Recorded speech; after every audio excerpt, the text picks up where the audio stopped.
Welcome to Rise Up in Business, the law podcast for small business owners. This podcast is designed to share important legal information without the stuffy legal jargon. I'm Tracy Milacrane. Let's get into today's episode. Hello everyone, welcome back to another episode of the Rise Up in Business podcast. Thank you so much for tuning in. In today's episode, I'm going to talk about a question that's coming up a lot for me with my clients lately, and that is, how do I decide where to invest in my business? I'm not talking external investing like shares and trading. I'm talking about business decisions that are an investment. And this has come up a lot over the last couple of weeks in the business because of the time of year, and people are reevaluating where their money's going, and they're looking at up-leveling and taking things to the next level. So what that's meant is there's more contract review work coming across my desk, clients engaging with third parties to bring on contractors or suppliers or whatever the case may be. And they're asking me to review contracts that are being presented to them or draft new contracts for my clients to issue to the contractors, for example. And what I'm witnessing is that the decision-making around investment has become a real pain point for so many small businesses. And I wanted to record this episode to deal with that. I'm not surprised, can I just say? I am not surprised at all. There is so much noise at the moment. In fact, I think there's been so much noise for quite a while, but it just doesn't seem to be quietening down when it comes to all the things that business owners should be doing. And what I see is that it makes staying focused really challenging. We should be doing this, we should be doing that, this person's doing this person's doing that. Oh my gosh, the pressure, the money, it all costs money. Am I doing the right things? Oh, I don't know about you, but for me, it's too much. And about 18 months ago in my business, I declared, and you would have, if you're a long time listener, you would have heard me on here, declare openly, I don't do overwhelm. Because I was the sort of person that would go into overwhelm quite easily with all the different moving parts coming at me all of the time. But since I've paused and taken a breath and made that declaration over 18 months ago, I don't do overwhelm in my business. I don't buy into it and I don't get caught up in it. But the reason I'm able to do that is because I'm able to stay grounded and anchored to my why, and I'm crystal clear on what drives me.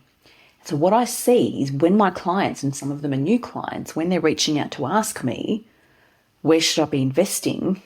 Can you give me some advice? Let me just be clear also, they don't ask for financial advice. They don't ask for accounting advice. We talk business strategy. It's very different. I do a lot of strategic work with my clients. One of the things that I ask them very early on is, what do you stand for in your business? And the silence on the other end of the phone, or the blank look I get if we're on a Zoom, says to me that that's where we need to be spending some time, helping clients get really clear on what they stand for, because from then we can work out what decisions need to be made and where the money needs to be spent. What I see a lot of, and I'm sure this is resonating and I'm sure you're seeing it too, and you'll be nodding along saying, yes, Tracy, I see it too. What I see a lot of in the small business space at the moment is the desire for a quick fix, because there's so many people or businesses out there selling quick fixes. It's very much like weight loss, isn't it? Where we get lulled into this sense that there's a magic pill that you can take to lose the weight and get the dream body and live happily ever after. It's similar with the messaging, as I see it, for small business owners. Here, do this quick and you'll get all these Instagram followers and I can guarantee you sales and get this many people on your email list. And honestly, it's so off-putting just as much as the weight loss industry, because as we know, as educated business owners, there is no quick fix to weight loss and there's no magic pill. We've got to do the work. And as we know in business, there is no quick fix to earning $1 million or turning your business around or doubling your revenue in the next 30 days. You've got to do the work. There's no quick and dirty solution to growing the business and achieving what you want to achieve. It takes time and it takes doing the work. So when clients are asking me about whether or not this is a good decision to be making, because I'm involved in their businesses for quite a while and we make these strategic decisions together, I like to pause and ask three things. So I'm going to share those here so that you know what it is that I work through with my clients when they are considering budget, financial planning and the spend. So So the first thing I ask is, what do you stand for in your business? The second thing is, what drives you? And the third thing is, what are your goals? If we don't have clarity around what a business owner stands for, what drives them in their business and what their goals are, it's very difficult to make informed, sustainable decisions in the context of investment. Bringing on contractors, investing in a coach, investing in social media. Should I invest in Facebook ads? Should I up-level my website? Do I need a web designer? Do I need my graphic designer to do this? If we don't know the answer to those three questions, it's very difficult to make well-considered, grounded, sustainable decisions. It almost feels like throwing spaghetti against the wall and hoping something sticks and that it might turn out all right. So with that, knowing what you stand for in your business will very much help inform you moving forward where your logical next investments sit. If you stand for creating a soul-led, purpose-driven business that supports service-based businesses or product-based businesses, you start getting a clearer picture of what that looks like and you know who you want to serve. So you know who you want to talk to, you know who you want to reach, and you know what you want to do. What drives you is the next most important thing. You may be driven solely by money, which means it's inconsistent with the example I just gave of what you stand for, but that's okay. I'm just throwing examples out there. But if you're driven solely by money, then negotiating the cheapest deal on the cheapest labour and the cheapest person are going to be really important to you. And quality and sustainability and connection and customer service are going to be less important. But if you're like my clients, what drives you won't be money. Money will be important to you. You will like money. I like money, but it doesn't drive me. And I spoke about this a lot on the podcast last week. So if you haven't listened, tune in. That was a really great episode.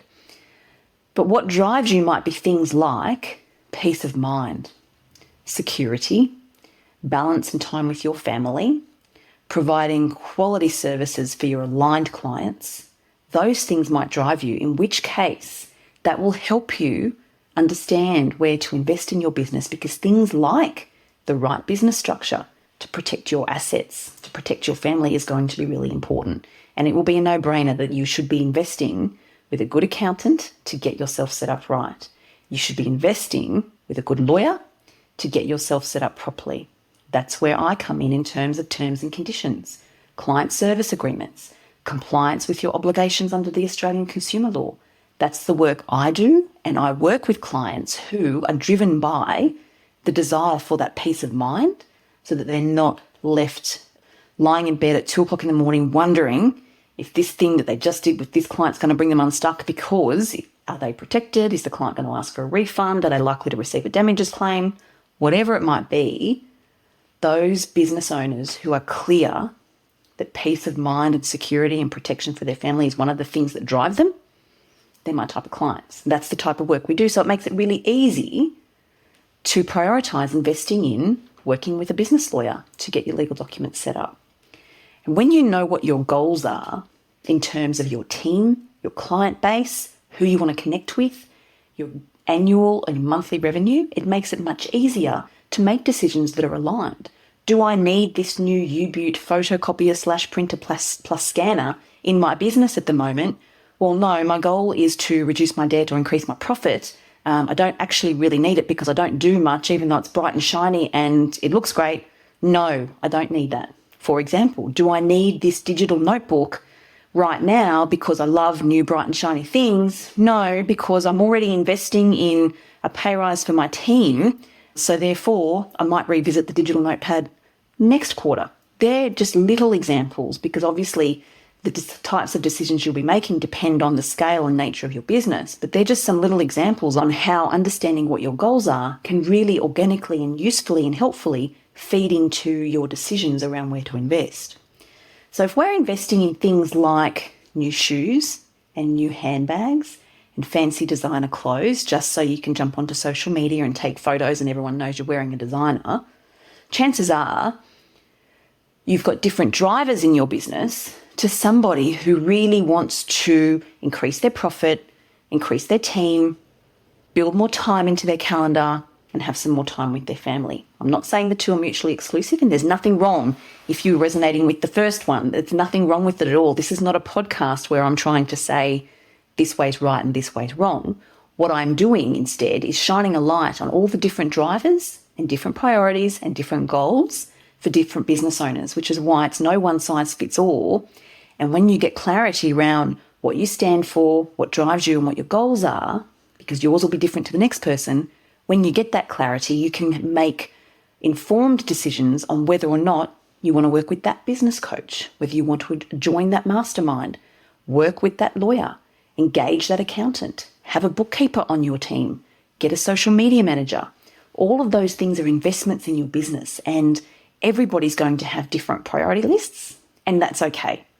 So this is the formula that I work through when clients reach out to ask me, should I bring on this contractor? We work through these types of questions. I'm certainly not the be-all and end-all when it comes to the decision-making, but I am an advisor. And for most of my clients, I'm a trusted advisor. And they rarely enter into new things without either having me draft their contractor agreement or review their new agreement that somebody's produced to them.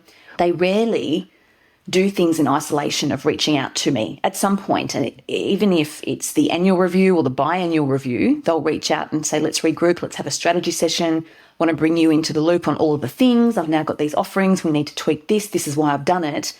I'll then ask the question sometimes when we're drafting those documents, well, hang on, you've got this new offering, but you've just said you're going to include all of these things, but that's not aligned with what you told me that really drives you and what you want to achieve. Do we need to remodel this? When I'm drafting those terms, when you're talking about your inclusions, those are the types of big picture, holistic discussions that we have. And those types of discussions are part of what really lights me up, because that's where I add value and I can enrich their journey by adding that second set of eyes as the trusted advisor and helping work through those decisions. So making decisions about where to invest in business is not necessarily easy. It can be really challenging. Becoming more challenging, I think, with all of the noise that's around. What I'm hoping to do in this episode is provide you with some grounding and just share with you how it is that I work through these types of decision-making processes with my clients. And it will come as no surprise to learn that I apply this same approach in my own business regularly when I sit down to work out, is this a good choice for now? Is this a wise decision for now? Should I park that for next quarter? And I do that, and I do it regularly. But I have found over the years that this approach, this formula works. It works for me. It works for so many of the clients whom I work closely with in this space. So I'm hoping that you'll be able to take some value out of this and that some of this will work for you too. If it is the case that you have listened to this and some of this is resonating and you think, oh, I'd really like to ask you about that, Tracy, or I'd really like to understand a bit more about this part, or yes, I've been thinking about this, how can we work together? Please don't hesitate to reach out and book in a time for a chat. So you can send me a DM on Instagram, or you can jump over to the website, tmsolicitor.com.au, and you can book in directly there into my calendar, a time that suits you, and we can have the conversation. Just have the conversation and see where it is that I might be able to add value and see if I can help clarify things for you. Thanks for listening. I'll catch you next time.